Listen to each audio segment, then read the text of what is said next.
수능특강 22강 4번 문제, 빈칸 추론 문제 보도록 하겠습니다.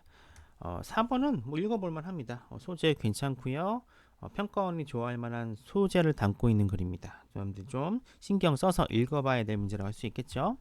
자, 유전적 다양성입니다. 일단 처음 다룬부터 짜증이 확 몰려오죠. 유전적 다양성, 즉 뭔가 봤더니 유전 가능한 다양성이라는 거예요.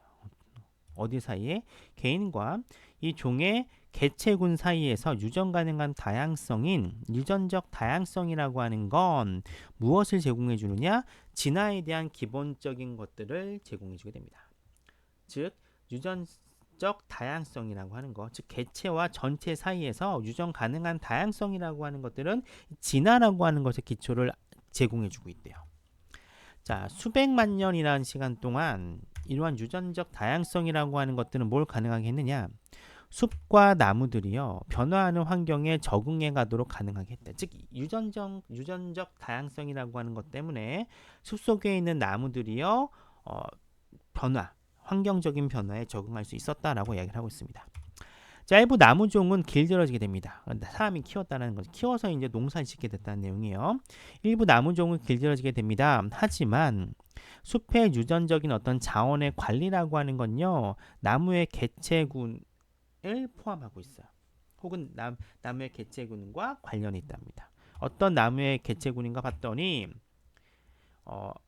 언더고는 경험하다거든요. 근데 리드 셀렉션이니까 선택을 받지 못하는 거죠. 인간에 의해서 선택받지 못했던 나무 개체군들과 관련이 있는 거야. 앞엔 분명히 일부 나무종들은 인간들에 의해서 길들여서 즉 재배가 가능하게 된 겁니다. 그런데 산림 유전자원의 관리라고 하는 건요 인간에 의해서 선택받지 못한 나무 개체군과 밀접한 관련이 있는 거야. 그렇죠? 즉 인간이 재배한 게 아니라 인간의 손을 닿지 않고 산속에서 지네가 스스로 번식을 했었던 그런 나무들과 관련이 있다라고 얘기를 하고 있습니다. 자, 엄청난 양의 산림 유전자의 다양성이라고 하는 건요 설명되어 있지 않았어요. 특히 열대 지방에 대해서는요 설명되어 있지 못한 거죠. 왜냐하면 너무 많으니까 그런 거예요, 그렇죠? 유전적 다양성이라는 것 자체는 인간이 연구를 했다는 건데 대다수의 것들이 설명되지 못한 채 남아있다는 얘기는 조사가 많이 안 됐다는 거죠. 특히 열대 우림지역. 열대 우림지역은 어때? 나무가 굉장히 많잖아요. 개체군이 많을 수밖에 없습니다. 당연히 연구의 어떤 수가 적을 수밖에 없겠죠. 자, 이런 나무종들의 수에 대한 추정치라고 하는 것들은 8만에서 10만 개에 따라 다릅니다. 근데 500개도 안 되는 것들만 심층 연구가 된 거예요. 그렇죠? 그러니까 그만큼 이 유전자 다양성에 대한 연구가 적기 때문에 당연히 인간들에 의해 재배된 것보다는 재배되지 못한 것들에 의해서 진화라는 결정이 되겠죠. 당연한 내용입니다. 자, 최근까지도 이런 숲에 있는 나무, 산림이죠. 산림의 유전자와 관련된 자원에 대한 연구라고 하는 것들은요. 소수종에게만 집중돼 있어요. 계속 반복 얘기죠. 소수종에만 연구가 되어 있다라고 하는 거예요.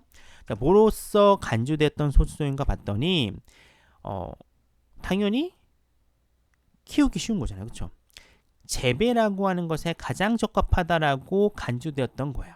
특히 뭘 위해서? 플랜테이션 농업이라던가 혼농 입업 시스템에 대한 사용을 위해서 재배하기에 가장 적합한 것으로 생각되었던 소수종에게만 집중된 겁니다. 근데 이런 시스템은 당연히 뭐 우드라던가 뭐 목재라던가 섬유라던가 연료를 만들기 위해서 사용되는 플랜테이션 농업 혹은 혼농 입업을 위해서 사용을 위해서 재배하기에 가장 적절한 거로 알려져 있는 소수종에 대해만 집중돼. 지금 뭡니까? 긴 길게 표현했지만 인간한테 쓰기 편리하고 인간한테 필요한 나무에 대한 연구만 이루어졌다는 거예요. 그렇죠? 자, 특히 미래와 현재의 가능성이라는 겁니다. 어떤 미래와 어떤 현재의 가능성인가 봤더니 대부분의 나무종이 갖고 있는 현재와 미래에 대한 가능성이에요. 뭐에 대한 가능성이 뒤에 나오겠죠? 즉 요거죠. 적응에 대한 가능성입니다. 뭐에 대한 반응으로 너블하면 소설도 되지만 새로운이라면 되죠. 굉장히 중요한 형용사입니다. 새로운 기후 조건에 대한 반응에 적응하는 겁니다. 그렇죠?